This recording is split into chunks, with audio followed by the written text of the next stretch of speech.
अस्सलाम वालेकुम दोस्तों, मेरा नाम है अहमद रज़ा। और जैसे कि मैं सीरीज़ पर मैंने बताया था लास्ट वीडियो में कि मैं काम कर रहा हूँ, जिस सीरीज़ में मैं इस्लाम से रिलेटेड जो मिसकंसेप्शन है दुनिया में फैले हुए उनसे रिलेटेड बात कर रहा हूँ। और इसी सीरीज़ में जो है मैंने एक नई जो कंटेंट्स हैं उसके जो बेसिकली उसमें से एक बहुत अहम है, वो है जिहाद। तो इसी के मुतालिक एक और वीडियो लेकर एपिसोड 2 में मैं आपके सामने हाज़िर हूँ।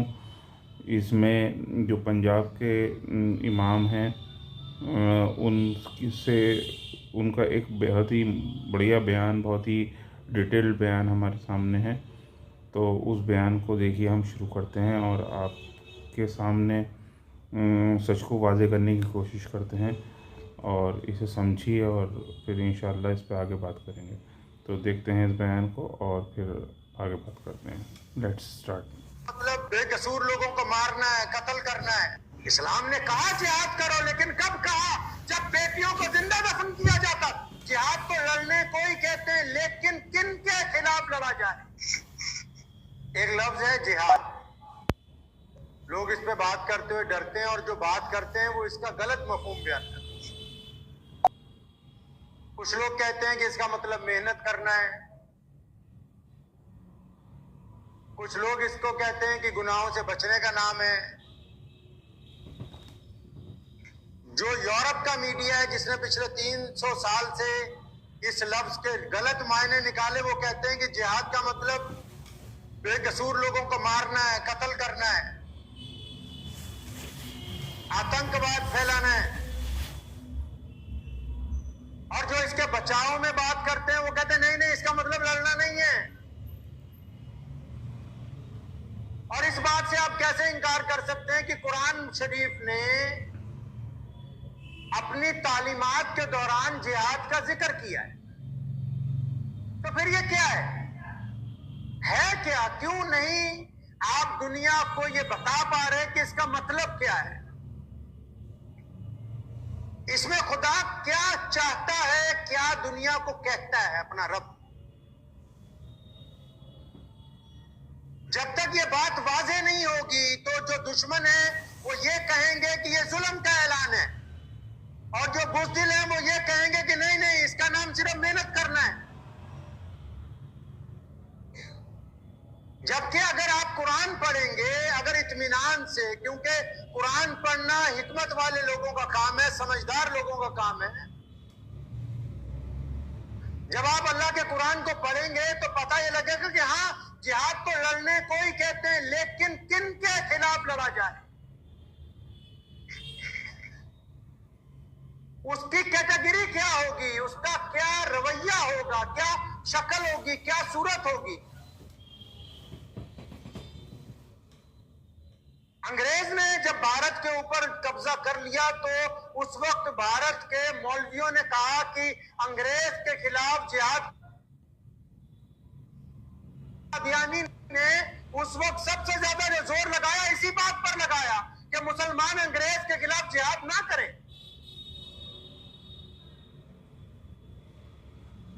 हजरत मोहम्मद सल्लल्लाहु अलैहि वसल्लम के जो सहाबा हैं, सैयदना अबू बकर सिद्दीक रज़ियल्लाहु ताला अन्हु, सैयदना अमीरुल मोमिनीन उमर बिन खत्ताब रज़ियल्लाहु ताला अन्हु, अमीरुल मोमिनीन सैयदना उस्मान ज़िन्नुरैन रज़ियल्लाहु ताला अन्हु, अमीरुल मोमिनीन सैयदना अली इब्न अली रज़ियल्लाहु ताला अन्हु मौला अली करमुल्लाह वजह, अमीरुल मोमिनीन सैयदना हसन रज़ियल्लाहु ताला अन्हु, अमीरुल मोमिनीन सैयदना अमीर मुआविया रज़ियल्लाहु ताला अन्हु, जितने भी मुसलमानों के उलुल आज़म खलीफा हैं,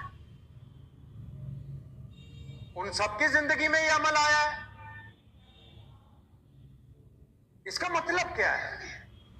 कुरान पाक ने किन लोगों का जिक्र किया? अभी 2-3 दिन पहले कश्मीर के पहलगाम में जो लोग पूरे मुल्क से वहां घूमने जाते हैं